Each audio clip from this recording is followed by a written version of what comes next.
Upon the blank white desolate Antarctic wasteland where death lingers silently in the bitter cold gaze of ice and snow, two vastly different destinies once unfolded side by side. While the world glorified Robert Falcon Scott for his solemn tragic heroism, Roald Amundsen traveled quietly across jagged ice crevices leading his loyal pack of sled dogs. He was no romantic poet, merely an impeccable precise calculator weighing every gram of fuel, every degree of body temperature into the immutable chips of fate. Tonight, accompanied by the faint gentle glow of burning flames, let us step deep into the genuine life of this solitary polar wolf, Roald Amundsen.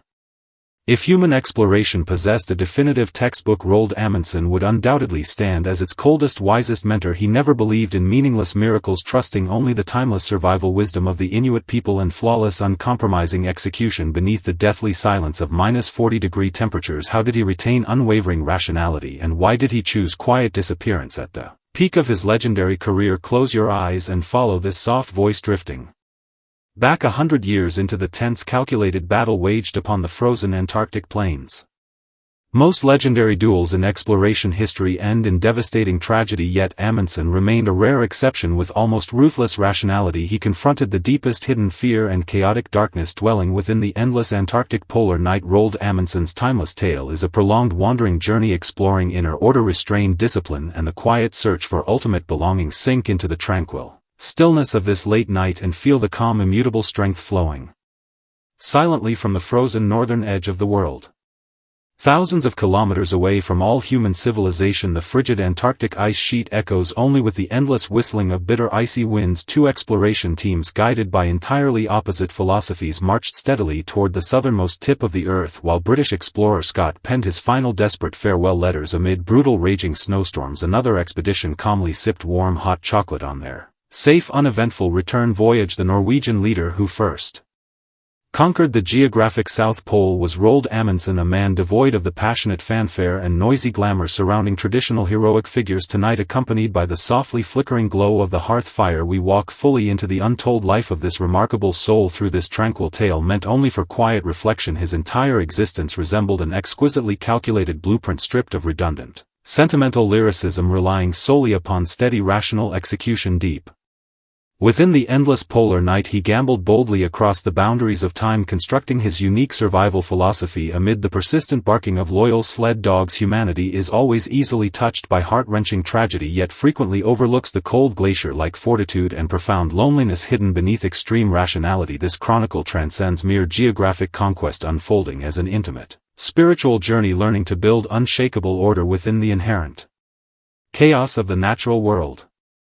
This legendary journey originated not within the blinding white Antarctic ice but within the piercing bitter cold of the remote Arctic. In 1903, Roald Amundsen chartered a small fishing vessel named GJOA, setting sail to conquer the legendary Northwest Passage, a treacherous ocean route never fully traversed by human beings. During 3 long grueling years trapped in unyielding sea ice, Amundsen refused to waste his days drinking alcohol idly inside warm cabins. Unlike countless other reckless explorers, instead he stepped bravely into the icy wind, entering simple Inuit tents to absorb primitive survival wisdom dismissed by arrogant civilized societies. He carefully observed how indigenous people stitched breathable warm animal furs, how they disciplined powerful sled dogs, and how they judged incoming storms from subtle faint cracks spreading across frozen ice surfaces. These invaluable lessons later became his deadliest advantage against Scott's cumbersome, fragile scientific instruments and vulnerable Siberian horses. During the intense Antarctic race, he gradually understood that in the face of nature's overwhelming brutal power, human arrogance proved far more lethal than freezing low temperatures. Within his detailed journals, he recorded precise navigational data alongside sincere reverence for the Inuit harmonious philosophy of yielding to natural forces. These formative Arctic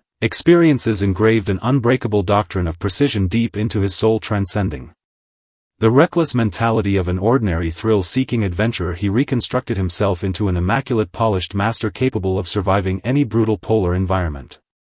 A tremendous, well-guarded secret quietly brewed inside the hull of his vessel. From in 1910, originally announcing an Arctic expedition, Amundsen instantly altered his sailing course southward without hesitation. Upon learning that an American explorer had already reached the North Pole, he concealed his true intentions even from his own crew members, not openly declaring their new destination of Antarctica until sailing far away from the Madeira Islands. This subtle, shrewd determination embodied the profound complexity of Amundsen's personality. He prioritized tangible results above all else, never wasting any precious opportunity. While Norwegian sleds glided effortlessly across the smooth Ross ice shelf, Scott struggled helplessly against malfunctioning electric motors and collapsing horses. Amundsen's campsite functioned like an orderly miniature factory, forcing every crew member to repeatedly adjust sled weight within the endless polar night, trimming every unnecessary gram and tightening every tiny metal screw along the pathway toward the South Pole. He established meticulously marked supply depots stocked with abundant food provisions. He even extended warning flags several kilometers outward on both sides, ensuring his team would never overlook vital canned supplies amid blinding swirling snowstorms. When his teammates questioned his extreme obsession with trivial details, he merely stared quietly at his brass compass, speaking in a low, steady tone. Victory belongs to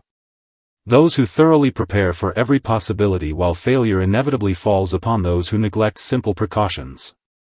On the 14th of December 1911, the bitter Antarctic wind momentarily fell into complete silence. Roald Amundsen and his 4 loyal crew members stood solemnly upon the untouched geographic southern pole, free from expected explosive excitement or passionate celebration. Amundsen calmly unfurled the Norwegian national flag, inserting the tall flagpole firmly into solid glacial ice alongside his companions. He left behind a simple tent containing a respectful letter addressed to the Norwegian king and another sincere note written specifically for his British competitor Scott. Within the short message, he earnestly requested Scott to carry their letter back to civilized lands, for he had already rationally calculated the minimal survival chance of Scott's expedition. This complex state of mind balanced quiet sympathy for worthy rivals with cold rational submission toward unyielding natural laws on their safe return journey. Amundsen's team maintained excellent physical condition through strictly controlled exercise routines and precise food rationing. Hundreds of kilometers away, Scott and his men endured brutal starvation, painful frostbite, and unbearable hopeless despair. The cruel gap between the two expeditions had already been predetermined long before departure. Amundsen chose to cooperate harmoniously with sturdy sled dogs, while Scott stubbornly fought against fragile, vulnerable horses upon the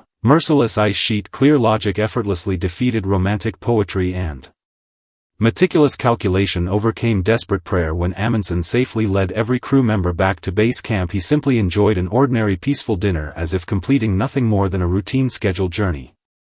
Nevertheless, glorious victory never brought Roald Amundsen lasting tranquility. Scott's tragic death cast an inescapable cold-blooded stigma upon his reputation. The public willingly romanticized the poetic, doomed British explorer rather than acknowledging the rational survivor. Amundsen gradually retreated into prolonged silence, his deep eyes forever holding a frozen glimmer of Antarctic frost. He attempted trans-Arctic flights and daring airship expeditions, continuously pushing forward the boundaries of human exploration, yet his soul could never fully readapt to noisy, crowded modern cities. Broken relationships with his elder brother and persistent conflicts with financial sponsors left him suffering colder human indifference than any brutal polar blizzard. In 1928, upon hearing the news that his former rival Italian explorer Umberto Nobile had vanished over the Arctic Ocean, 56-year-old Amundsen willingly set aside all past grievances. He fearlessly boarded a single rescue airplane, rushing straight into the icy sea that had gifted him eternal glory and bitter solitude. This mission marked the sole irrational, reckless decision throughout Amundsen's disciplined lifetime. He departed without sufficient fuel backup plans or formal farewells. His airplane vanished completely within the thick fog of the Barents Sea, leaving behind nothing but a single floating buoy upon the dark waves. This silent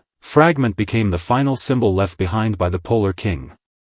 He ultimately surrendered his own mortal life into the eternal sacrificial ritual of the untamable wilderness.